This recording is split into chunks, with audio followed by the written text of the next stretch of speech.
In this tutorial, we're going to work through an example in which we're going to write this expression in its fully factored form. And as we'll soon see, this expression will lead to a special case that we definitely need to know of when writing expressions in their factored form. So let's go ahead and get started. To write this expression in its fully factored form, the first thing we need to do, step 1, is to find the highest common factor of the terms in this expression. And let me just write find highest common factor, that is HCF.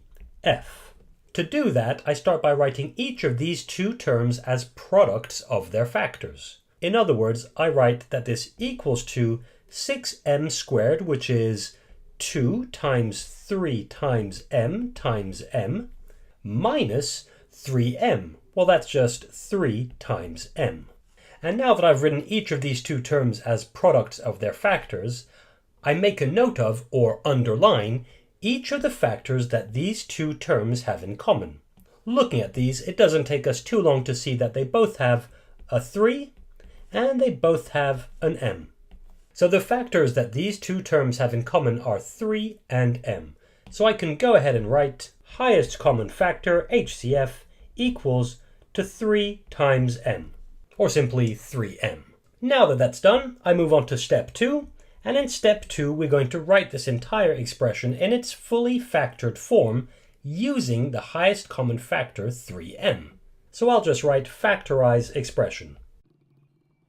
And we do that as follows. We write that this expression equals to the highest common factor, which we've just seen is 3m, times, in parentheses, all the factors that are left in the first term, so that's 2 and m, so we'll have 2m.